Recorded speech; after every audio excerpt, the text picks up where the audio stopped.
আসসালামু আলাইকুম শেখ। ওয়ালাইকুম আসসালাম রহমতুল্লাহ। শেখ, আমি বাংলাদেশ থেকে বলছি। আল্লাহ আপনাকে এবং আপনার পরিবারকে সর্বোত্তম নেক হায়াত দান করুক। তো আমিন ইয়া শেখ, রাব্বাল আমার আলামিন, ইনশাআল্লাহ। শেখ, আমার প্রশ্ন হচ্ছে, আমি আরো আগে আপনাকে নিরুপায় হয়ে সহশিক্ষায় পড়া যাবে নাকি প্রশ্ন করেছিলাম, যে অনেক টাকা খরচ হয়েছিল। তখন বলেছেন যে জায়েজ হবে, কিন্তু সহশিক্ষায় প্রথম থেকে আমি মানে আমার ইমানের দুর্বলতা এরকম বুঝতেছি, কারণ অনেক ওয়াক্ত নামাজ আমাকে অসময়ে পড়তে হয়, সময় শেষ হয়ে যাওয়ার পরে।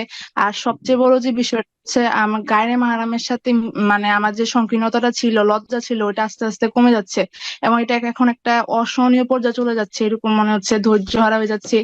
এবং আমি একটা হাদিস শুনেছি যে আল্লাহর কাছে যদি কেউ ধৈর্যের সাথে চায় যে হারাম থেকে বাঁচার জন্য, তখন আল্লাহ তাকে হারাম থেকে পরিত্রাণ দিবেন এবং উত্তম কিছু দ্বারা স্থানান্তরিত করবেন। তো আমি ওই হাদিসের উপর আমল করছি যে আল্লাহ যাতে আমাকে হারাম থেকে বাঁচান। এখন এটা কি শাইখ মানে সঠিক কতটুকু এটা? আচ্ছা, আমি কি সঠিক পথে আছি?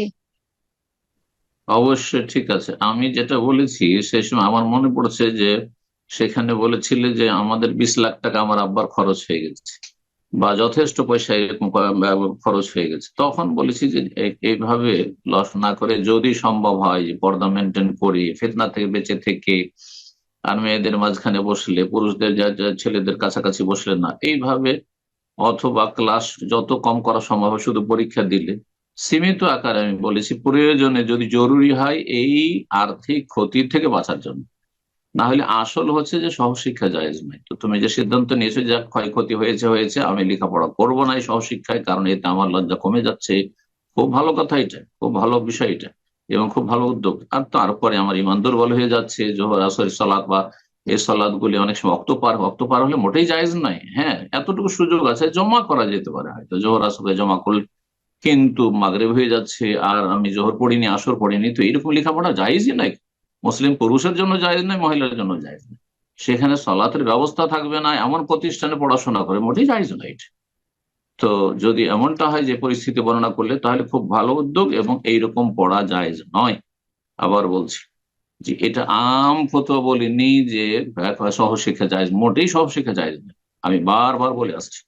কিন্তু পরিস্থিতি এখানে যে অনেক টাকা লস হয়ে গেছে বাবা মায়ের, তারা বলছে আমরা এত টাকা খরচ করে দিলাম তোমার জন্য। এখানে হবে কি, অনেক সময় বাবা বাবা মা দিনদার না হলে তাদের জুলুম অত্যাচারের শিকার হইতে হয়। হ্যাঁ, বা ওরা সারা জীবন এই খোঁটা দিতে থাকবে, কষ্ট দিতে থাকবে। যার ফলে আমি বিষয়টিকে বিশেষ ক্ষেত্রে বলেছিলাম। জি, একটা হচ্ছে বিশেষ ক্ষেত্রে কোনো খাস ফতোয়া, আর একটা হচ্ছে আম ফতোয়া। আম ফতোয়া হচ্ছে যে না, জায়েজ নয়, তুমি ভালো কাজ করছো। আল্লাহ তৌফিক দান করুন এবং উত্তম বিকল্প দান করুন। হ্যাঁ, অবশ্যই মানুষ যদি কেউ নাজায়েজ হারাম থেকে বাঁচার জন্য কোন কোরবানি দেয় যে আমি এই ক্ষতি স্বীকার করলাম, তাহলে আল্লাহ তাকে আউয়াদাহুল্লাহ খায়রাম মিনহু, ওর চাইতে ভালো দেবেন, ওর চাইতে উত্তম বিকল্প অবশ্যই দেবেন, এতে কোনো সন্দেহ নেই। আল্লাহ তৌফিক দান করুন।